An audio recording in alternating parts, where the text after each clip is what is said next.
Item number SCP-5405. Object Class Euclid. Bad Design.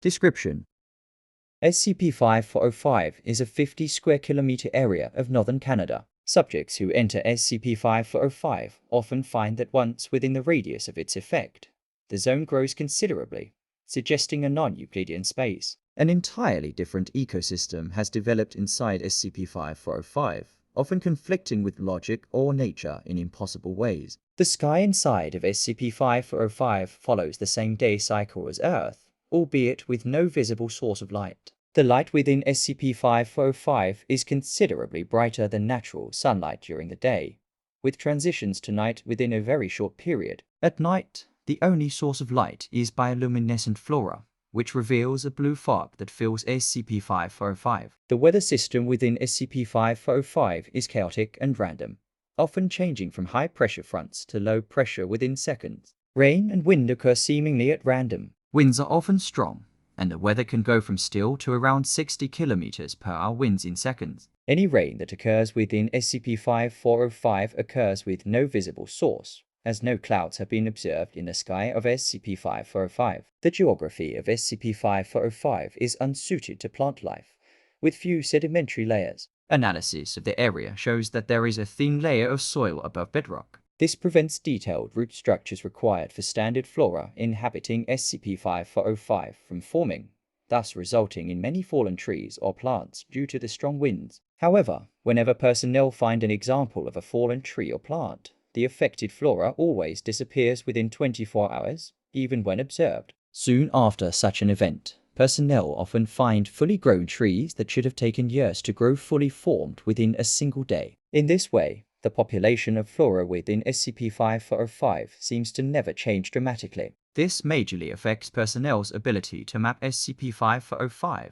as the layout of flora, and even of landmass, is always shifting. The inside of SCP-5405 is populated by many species of anomalous flora and fauna, varying considerably in type. Many species within are seemingly unsuited to their environment, and in a non-anomalous situation would quickly become extinct. Many fauna expire within SCP-5405. Footnote 1. Corpses decompose at a vastly accelerated rate due to extremely high levels of bacteria. But through unknown anomalous means, the population never seems to decrease. Some examples of flora documented within SCP-5405 include a species of tree that seemingly grows roots upwards as well as downwards, wrapping the trunk in odd extrusions. Threat level: low to none. A species of small fungi that reacts negatively to water, seemingly relying on a dry environment to survive. The fungi seems to have difficulty remaining healthy due to the non-arid environment of SCP-5405. Threat level: low to none. A type of shrub that has razor-edged leaves, able to slice through most material. This has resulted in the loss of approximately $1 worth of important research equipment to date. Threat level: moderate. A type of shrub that grows stems from the ends of its leaves, creating long, fragile branches in many directions. This often results in many snapped branches, which leak a clear green liquid. Threat level: low to none. A grass that becomes bioluminescent upon nightfall. Tests have revealed that it requires nightfall, not darkness, suggesting a natural way for the flora to record time. Threat level: low to none. Some examples of fauna documented within SCP-5405 include a carnivorous bipedal species, seemingly adapted to ambush hunting. It stands at approximately 7 feet tall, and has no other limbs apart from its legs, which end in footless stumps. Tests have confirmed it to be vaguely canine in nature. Strangely for a carnivore, it seems to have difficulty walking, and often fails to catch food or cause any serious damage. The species seems to frequently injure itself when it falls, and has difficulty righting itself. Subjects are often found extremely malnourished due to failure to catch prey. Threat level: moderate. A quadrupedal omnivore, avian in nature. Oddly enough for an avian species, it has no sign of wings or vestiges of wings. No feathers have been noticed on the creature. Instead it has lumpy, soft skin similar to that of birds. It has a single camel-like hump in the center of its back, which seems to be without purpose. No aggression has been noticed, suggesting it is supposed to be a scavenger. What it scavenges is unknown due to the high decomposition rate within SCP-5405. Threat level: low. A small round species with no visible limbs, features, or orifices. Its diet is unknown, and it is covered in scales similar to those of a snake or reptile. The creature's only source of movement is its ability to roll at high speeds, with no visible way of breeding or eating. It is unknown how these creatures survive, but they seem to live in complex underground burrows. Subjects taken into captivity die in a matter of hours, and subterranean scans have revealed huge piles of decomposing corpses within these burrows, suggesting that the species has a very short lifespan. Threat level: low to none. Large mammalian species, unknown diet. Octopedic in nature, the creature has legs over 9 meters long. Due to a fragile bone structure, it seems to often break its bones, although they heal in a matter of seconds, resulting in twisted, unique structures to their bodies. These strange formations often cause extreme pain and discomfort for subjects, and they are often noted to lack motivation to move or flee from predators. No mouth or other orifice is visible through which food could be consumed, although the tips of its legs seem to absorb nutrients from soil in a manner similar to plant roots. Threat level: low. A large mammalian species, unknown diet. Octopedic in nature, the creature has legs over 9 meters long. Due to a fragile bone structure, it seems to often break its bones, although they heal in a matter of seconds, resulting in twisted, unique structures to their bodies. These strange formations often cause extreme pain and discomfort for subjects, and they are often noted to lack motivation to move or flee from predators. No mouth or other orifice is visible through which food could be consumed, although the tips of its legs seem to absorb nutrients from soil in a manner similar to plant roots. Threat level: low.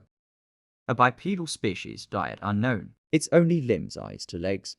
There is no sign of any other growths or extrusions. Tests have revealed it is incredibly light, weighing only 830 grams. Upon sighting another life form, it will unfurl several flaps of skin from its body, creating large surface areas which provide lift upon movement. Due to its light weight, it is at the mercy of winds and weather, often resulting in injury due to impact against trees or rocks. Oddly, for a living species, it has no way of naturally healing itself. Several subjects have been taken into custody for further testing. Threat level: low.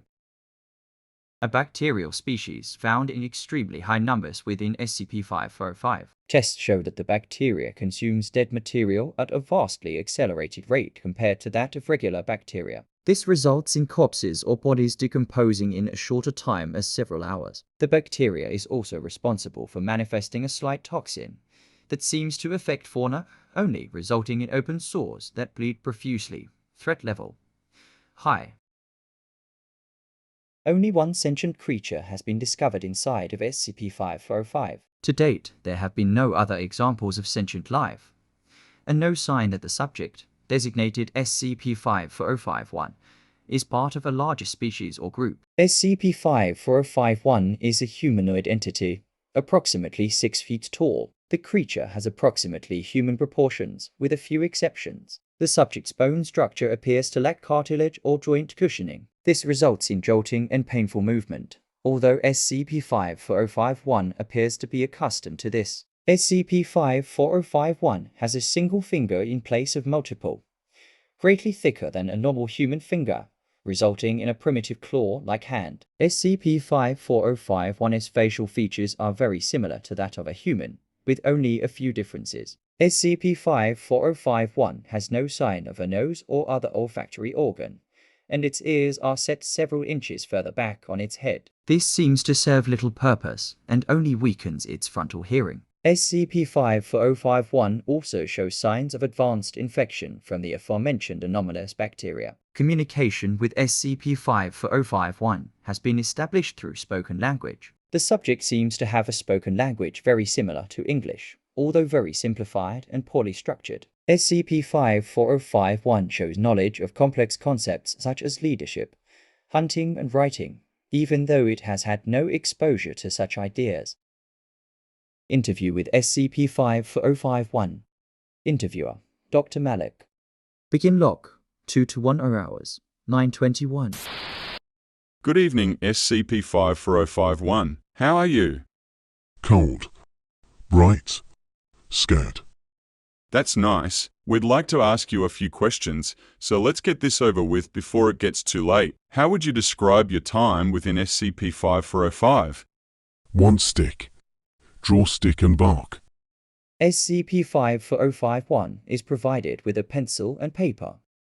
Alright, let's try again. How would you describe your time within SCP-5405? Scared. Fight. Run. Many hunt. Angry. You hunted or were hunted? Hunted by things. Big things. Many things. Scared. Angry. Did you ever find any creatures that didn't attack you? Yes. Small. Big. Legs. Did you hunt those creatures? No. No hunt. What did you eat? SCP-5405-1 shows visible confusion. No eat. No hunt. You didn't eat? How did you survive? Not eaten. What about food for you? Where did you find food? No need food. Food for hunters. Can someone get me some damn coffee? Might as well be comfortable. Can you clarify? Why didn't you need food? King give food. King give bad food. King? What do you mean? King. Big king. King not like me. King strong. SCP-5405-1 uses the pencil to draw a crude circle, with a man standing below it. SCP-5405-1 gestures to the circle. King. King strong but stupid. Angry at king. I don't understand. Was this king with you there? Yes. No. No understand. King always there and never there. Was he imaginary? SCP-5405-1 becomes visibly frustrated, banging its hands on the ground. No. No imaginary. Real. No there but real. If no real, no here. Okay, calm down. What did this king do? Make. King make things. King make trees and animals. King bad at make. King stupid. King things hurt. When animals hurt, king make more. When plants hurt, king make more. King make hunters. King make plants. King make everything. SCP-5405-1 pauses for a moment. King make me. I see. Was there anything the king didn't make? You. This. SCP-5405-1 taps the ground, then the paper and pencil. This place. King make and make, but can't make right. King things break. So he make more, but more things bad too. SCP-5405-1 seems frustrated. Why does this king make things? King want this. This.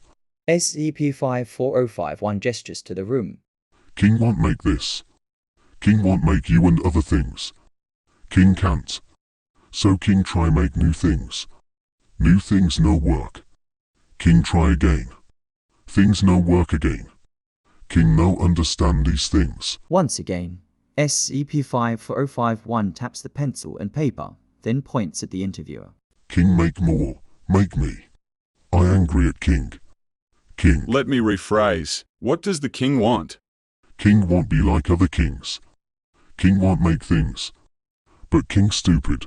King bad at making. Okay, that's all we need for today. We'll see you again with some more questions. SCP-5405-1. SCP-5405-1 becomes agitated. No go. No go. King take. Me no go back. SCP-5405-1 lunges at the glass and is subdued. Noted was a sudden increase of activity from the various saws across SCP-5405-1's body. Note, I want to transfer. I have a goddamn PhD. I shouldn't be babysitting some creature with the brain of a toddler, Dr. Malik. Following this, security was doubled on SCP-5405-1's cell. Despite this, by the following day, SCP-5405-1 was reported missing. Full searches of the site revealed no sign of forced exit, and no sign of SCP-5405-1. Should SCP-5405-1 be detected in SCP-5405, it is to be detained again and questioned.